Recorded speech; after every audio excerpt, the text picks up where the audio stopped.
kembali lagi di podcast kali ini bersama kami lagi. Sekarang kita sudah tidak bersama-sama membuat podcast lagi.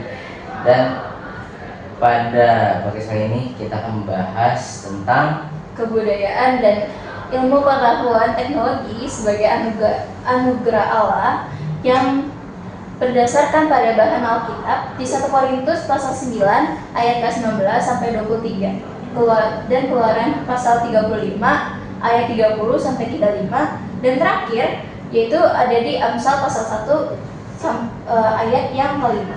Nah, ada tujuan pembelajarannya yaitu untuk tujuan pembelajaran kita ada 4 bagian. Pertama, menganalisis kebudayaan dan etik sebagai anugerah Allah. Kedua, membangun sikap kritis terhadap kebudayaan dan etik. Ketiga, mempresentasikan kajian atas kebudayaan dan etik sesuai dengan iman Kristen. Yang terakhir, merancang kegiatan pentas seni dengan menggunakan etik. Nah, sebelum kita juga mulai lebih dalam lagi, ngobrol lebih dalam lagi, sebelumnya kita perkenalan dulu. Dari saya, nama saya Jovan Sulaiman Paum, dan di samping saya, Nama saya Ibtuba. Nama saya Michelle Andrew. Dan sebelum kita lagi masuk ke dalam obrolan kita lebih dalam, mari kita berdoa terlebih dahulu. Oke teman-teman, mari kita bersatu dalam doa. Tuhan, sebentar lagi kami ingin memulai podcast ini. Tuhan ingin berdiskusi ya Tuhan tentang kebudayaan dan etik sebagai anugerah ya Tuhan. Kiranya setiap pendapat-pendapat dan juga materi yang kami sampaikan ya Tuhan bisa menjadi rema bagi kami dan yang nonton juga ya Tuhan. Terima kasih Tuhan, Kau berkati bumi sebagai pembina keras kami dan juga guru agama kami ya Tuhan. Terpujilah nama Tuhan kekal sampai selama-lamanya. Dan doa Yesus sekali amin. Amin. Oke, langsung aja kita lanjut untuk sesi silakan. Oke, yang pertama, kebudayaan sebagai jaminan anugerah Allah. Kalau kita melihat perjalanan manusia sejak zaman dahulu, kebudayaan lahir dari pengambilan, penuh dengan lingkungannya dari acara berbicara, berpakaian, seni musik, adat sampai adat istiadat. Semuanya adalah ekspresi manusia sebagai makhluk ciptaan Allah. Dibagi di dalam Alkitab, Kejadian 1 ayat 7 sampai 8 menegaskan bahwa manusia diciptakan menurut gambar dan rupa Allah, serta diberi mandat untuk menguasai bumi. Itu bukan berarti merusak, tapi justru mengelola, mengembangkan dan menciptakan sesuatu yang mencerminkan identitas Allah sendiri. Maka ketika kita melihat tarian tradisional, batik, ukiran, atau bahkan cerita rakyat yang penuh nilai moral, kita sebenarnya sedang menyaksikan jejak identitas Allah yang bekerja melalui manusia. Kebudayaan bukan sekadar karya manusia, tapi juga refleksi dan anugerah Allah. Dan bagian yang kedua, etik dalam terang iman. Teman-teman tahu kan bahwa zaman ini adalah zaman perkembangan ilmu pengetahuan tentang teknologi. Maka tidak heran kita ada yang pakai handphone dan juga kita pakai kamera handphone dan juga ada TV, digital TV.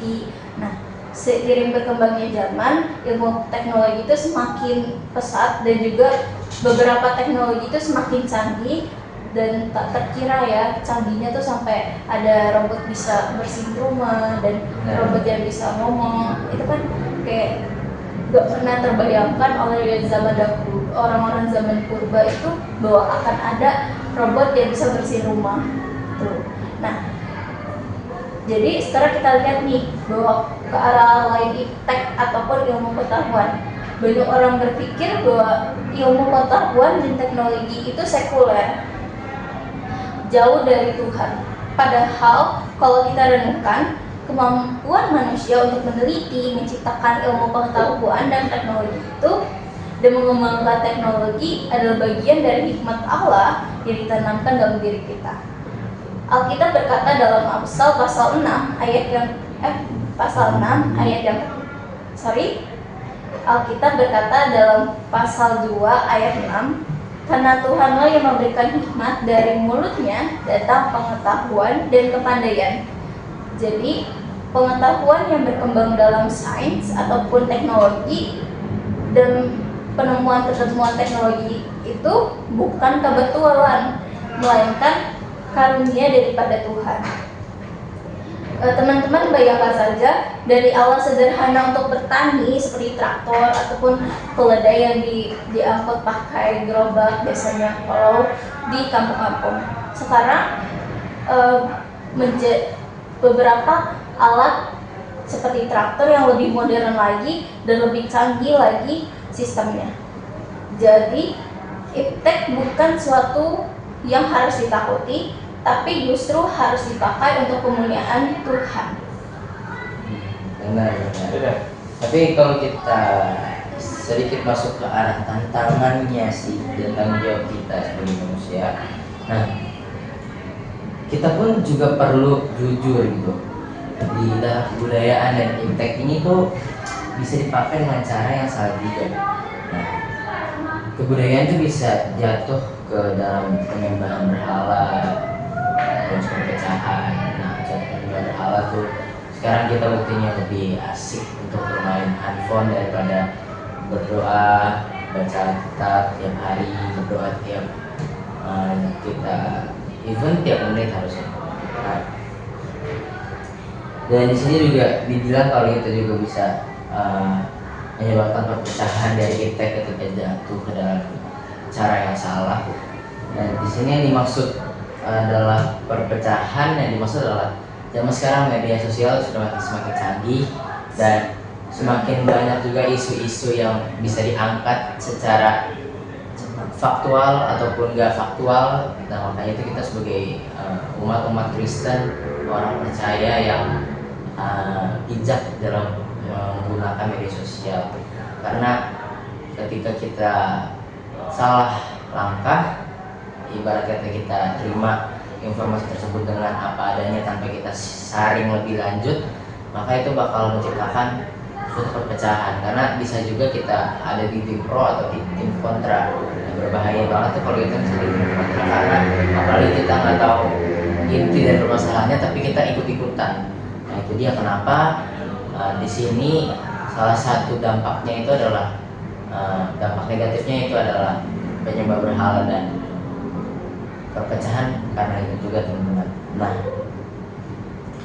di sini juga teknologi itu kita tahu bahwa teknologi bisa dipakai untuk ya tadi masuk ke dampak negatif lagi yang tadi ya bisa buat merusak, mengeksploitasi atau bahkan memanipulasi. Seperti yang tadi aku bilang bahwa semua berita-berita yang beredar di medsos belum tentu fakta dan emang benar gitu kebenaran.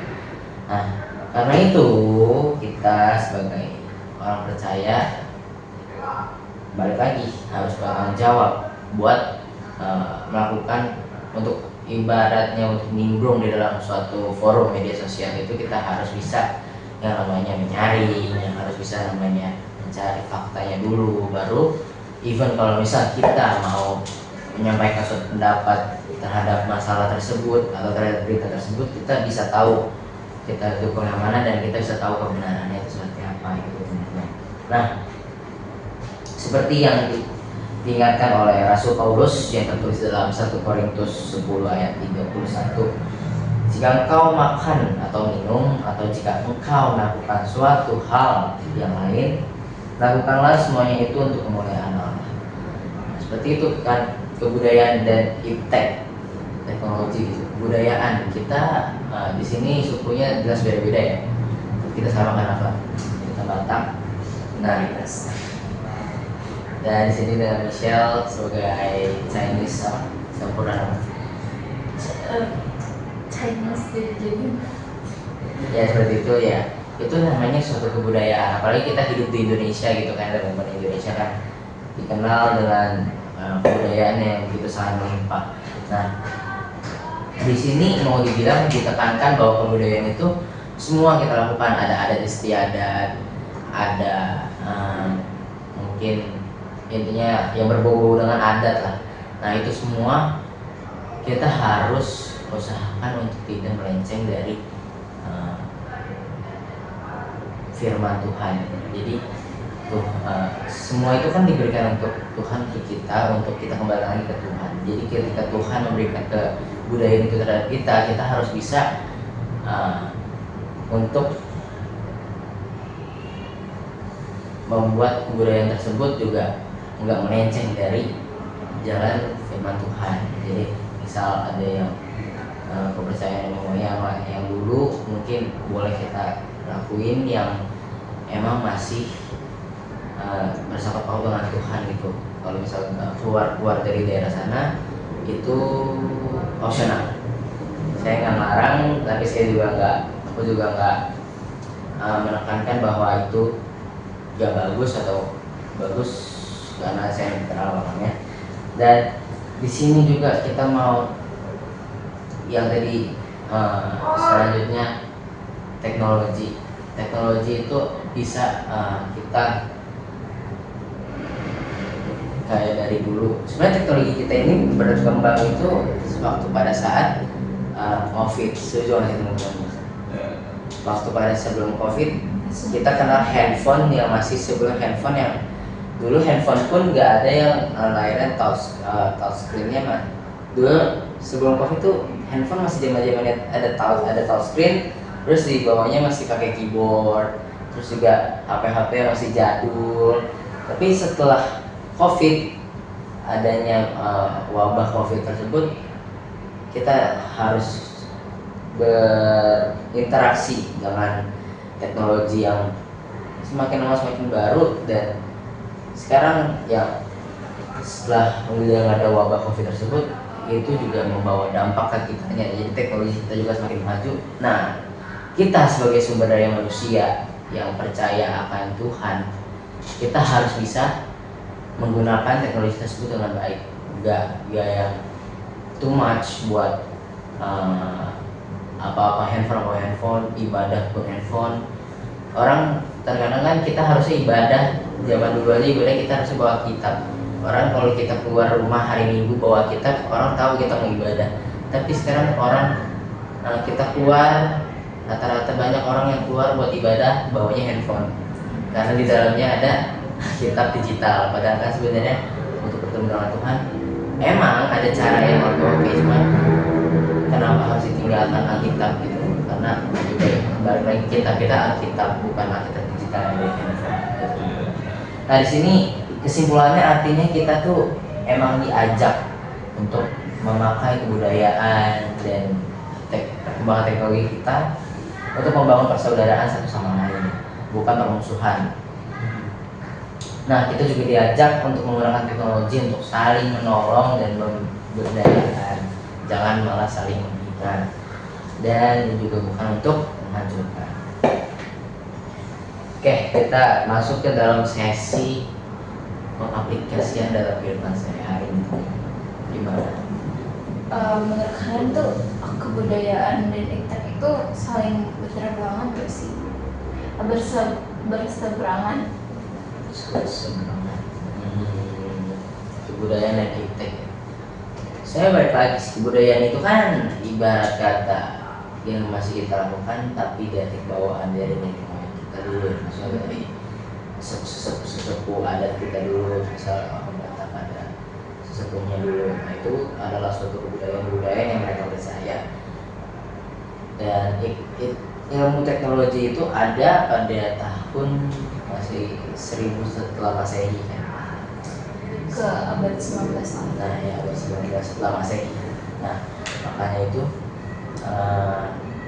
kalau dibilang mereka berseberangan, iya, karena kebudayaan itu dilakukan untuk karena menghormati sesepuh kita, dan memang itu yang dipercaya oleh mereka zaman dahulu. Dan kalau misalnya teknologi ini adalah suatu pemberian Tuhan yang Tuhan berikan untuk bisa dipakai manusia untuk mempermudah kinerja manusia dalam kehidupan sehari-hari. Contoh misal ya yang seperti yang tadi Michelle bilang, misal zaman dulu orang nyabut padi masih manual, atau traktornya dulu masih yang pakai kerbau. Iya, pakai kerbau gitu. Sekarang udah traktor yang benar-benar traktor yang bahkan udah impor traktornya dari luar negeri.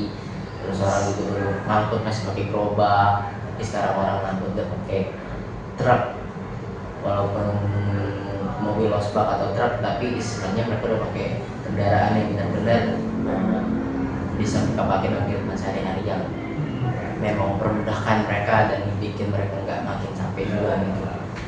Kenapa berseberangan ya, balik lagi karena budaya juga kan diberi oleh Tuhan untuk kita, semua diberikan oleh Tuhan dari kita untuk kita dan kembali lagi ke Tuhan. Jadi untuk kebudayaan dan teknik berseberangan iya karena mereka sama-sama pemberian dari Tuhan dan mereka adalah suatu pemberian Tuhan yang memang harus sama-sama kita kembangkan, tapi kita tidak boleh melenceng dari firman Tuhan yang emang harusnya kita lakukan. Itu adalah semua iptek dan kebudayaan itu kita hanya lakukan dalam satu jalan, yaitu jalan Tuhan, jangan melenceng sana sini.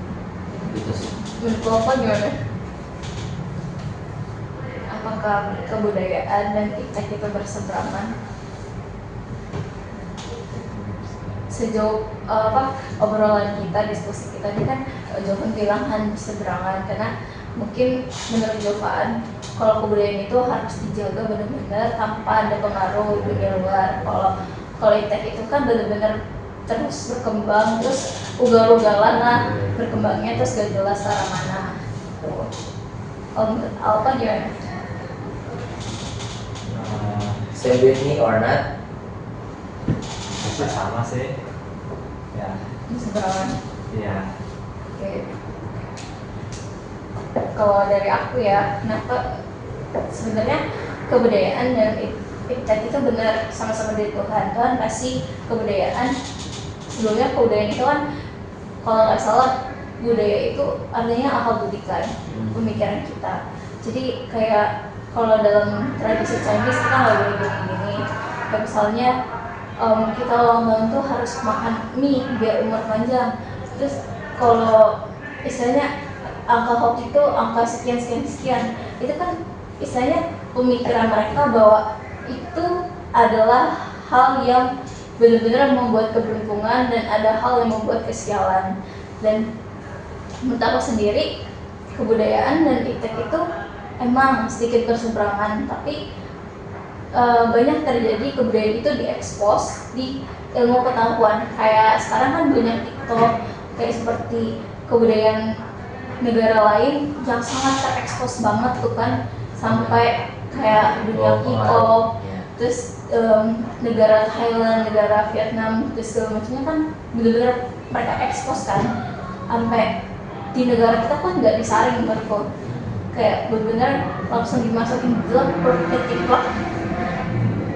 Menurutku sih sebenarnya balik ke kita lagi, karena kebudayaan itu pemikiran kita yang diturunkan oleh nenek moyang, harus kita jaga benar-benar. Tapi iptek itu, khususnya iptek yang menyebarkan kebudayaan luar itu harus kita saring lagi, karena ada baiknya, ada buruknya.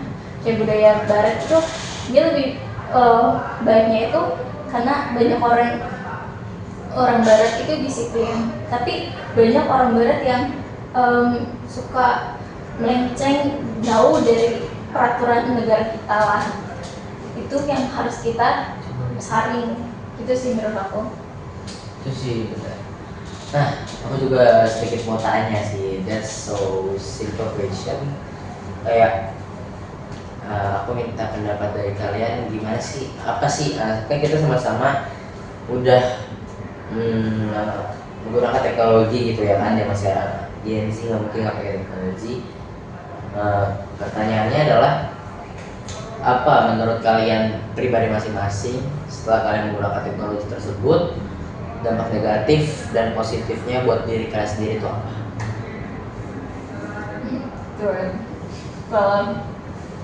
Kalau teknologi itu aku benar-benar berasa tuh yang pas positifnya tuh pas COVID, karena kan waktu lainnya kan lebih banyak. Bahkan COVID itu benar-benar sebenarnya agak stres sedikit, depresi, karena ngeyangin aja anak yang dulunya keluar terus dari rumah terus main sama temen terus Iya. bercanda terus tiba-tiba marah berantem terus pulang gitu kan. Tiba-tiba disuruh di rumah menghadap handphone dan juga buku di meja. Kita kayak apa yang harus dilakukan? Tapi di saat itu aku belajar dan tahu bahwa di YouTube itu banyak banget video edukasi kayak soal sejarah, soal ilmu-ilmu yang kayaknya seru deh kalau dipelajarin. Nah, menurut aku dampak positifnya itu, tapi dampak negatifnya banyak karena Contoh banyak yang dialamin aja. Coba. banyak video-video yang benar-benar gak pantas untuk ditonton kan oleh Underage. underage itu tersebar luas, bahkan sampai di YouTube Kids yang udah disaring pun masih tersebar. Gitu sih. Berarti kesimpulannya adalah dari Michelle, dampak positifnya adalah sangat membantu dalam kita berkomunikasi jarak jauh, dalam memperoleh informasi-informasi, belajar dan semacamnya. Dan dampak negatifnya sekarang udah semakin gampang untuk kita mengekspos hal-hal yang tidak harusnya Iya. diekspos, yang harus kita tahu itu ya. Yes. Dari apa? Oke, buat itu aku jawabannya ya kayak Michelle. Dulu also learn teknologi atau COVID-19 asal kadang-kadang saya keluar sampai lama nggak lama main sepeda, main sama teman, main tak umpet di mana gitu sampai biasanya tuh biasanya kalau aku tuh keluarga aku ada acara, aku nggak keluar dulu nih.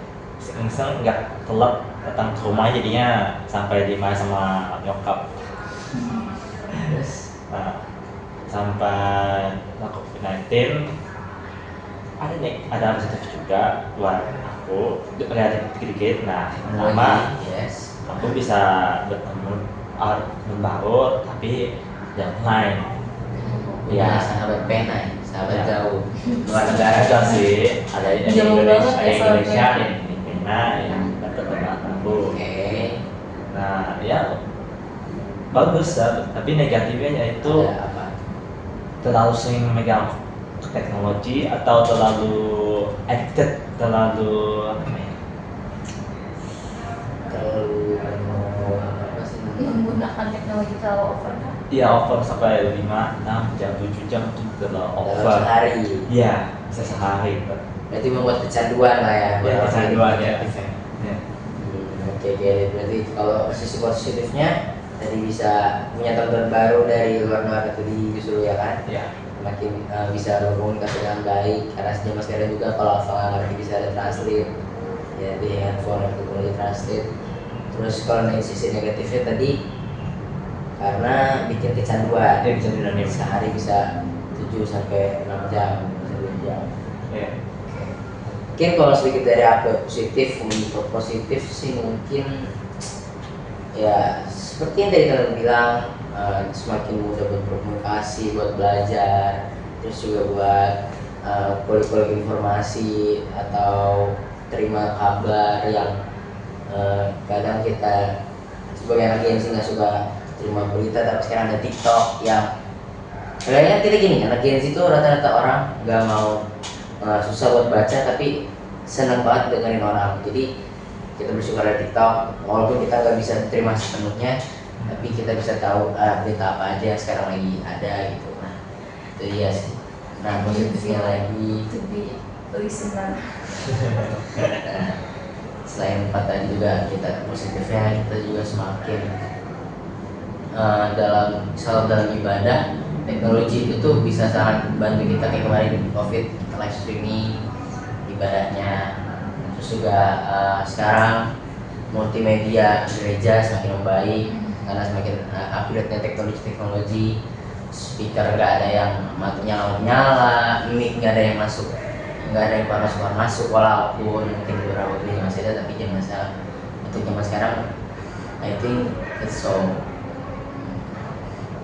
kita punya sama-sama gereja masing-masing punya masih punya teknologi yang sama-sama pasti berkembang. Nah untuk sisi negatifnya ya banyak sih. Seperti yang tadi bisa gampang banget kita menerima video-video atau anything lah, video, foto rekaman apalah itu yang nggak harus ya underage lihat, sekarang pun bisa diakses dengan gampangnya gitu di teknologi, di HP, di mesin-mesin pencari lainnya, Google apa segala. Sekarang sih gampang ya cari, YouTube pun ya ini katanya tadi gampang banget kan untuk dicari. Terus juga negatif bikin kecanduan, juga negatif. Sama yang terakhir adalah yang paling penting dalam kehidupan kita, karena waktu zaman covid pakai handphone semua teknologi. Sekarang menurut aku hal yang paling kurang, yang paling negatif adalah kita kehilangan jiwa interaksi sosial. Banyak orang yang sekarang introvert, padahal zaman dulu mana ada orang introvert ya kan, semua juga Beda. Jadi itu sebenarnya menurutku ya, ini bukan introvert, lebih ke nolan. Jadi benar-benar mengisolasikan diri karena asik tuh. pengaruh sosmed. Ya. Karena kan kayak sosial media tuh membuat orang tuh kayak nggak pede, kurang percaya dengan diri sendiri. Itu banyak kan orang-orang yang ambillah salah satu peserta COC, ada yang tahu nggak, Pandian? Dia itu mahasiswa komunikasi kan, itu benar-benar dihujat jadinya karena nggak bisa lolos babak pertama kan, round pertama. Terus menurutku ya, karena kan itu kan di soal itu kan full matematika, sedangkan dia itu anak IPS dan komunikasi. Menurutku saya kayak seberangan banget ya. kalau orang komunikasi, kalau disuruh jadi pembicara masih oke. Figur. Kalau disuruh ngitung-ngitung mungkin agak kurang, nggak bisa secepat itu. Iya. Ya itu sih, balik lagi karena orang semakin asik sendiri dengan teknologi gadgetnya masing-masing. Jadi kita kehilangan jiwa interaksi sosial kita, padahal kita tahu manusia itu sebenarnya nggak bisa hidup tanpa adanya interaksi antara satu sama lain, kayak kita ngobrol kayak gini.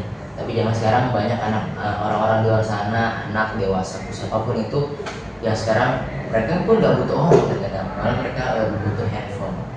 Itu sih banyak. Itu sih menurut aku negatif ya. Jadi kesimpulan yang bisa kita ambil, sisi negatif, positifnya tadi bisa buat belajar, edukasi dan semacamnya. Untuk Alfa bisa punya banyak teman, bahkan dapat teman dari luar negara. Dan tadi saya apa ya? Itu apa, kalau ibadah itu kita bisa kita bisa ibadah online sekarang ya, streaming segala macam. Dan sisi negatifnya tadi yaitu misalnya dibilang gampang mengakses video-video yang underage lihat, terus apa tadi bikin kecanduan. Terakhir kita kehilangan jiwa ke interaksi sosial kita. Nah, makanya di situ kita juga harus berkali bijak dalam menggunakan media sosial, dan bukan buat menyebarkan hal-hal yang aneh yang memang underage lihat, ataupun hoax dan pengharapan palsu lainnya. Dan kita juga bisa dukung banget perkembangan iptek yang ramah lingkungan. Kan sekarang udah berpuluh yang sejalan dengan panggilan kita untuk menjaga bumi ciptaan Tuhan. Nah, jadi teman-teman, teman-teman yang nonton semuanya, mari kita sama-sama lihat kebudayaan dan iptek bukan sebagai sesuatu yang netral dan bahkan berbahaya, namun kita bisa melihat suatu kebudayaan dan iptek tersebut sebagai anugerah Allah yang diberikan kepada kita. Nah, kita tuh juga punya tugas. Apa sih tugas kita sebagai manusia? Untuk menjaga si kebudayaan dan memelihara bumi. Ya, pastinya ya. Balik lagi ya, tentu kita harus dengan bijak, dengan penuh kasih, dan juga dengan tujuan yang untuk memuliakan Tuhan itu sendiri, Allah Bapa kita. Oke, terima kasih buat teman-teman yang udah dengerin semuanya, dan sampai jumpa di podcast selanjutnya. Bye bye.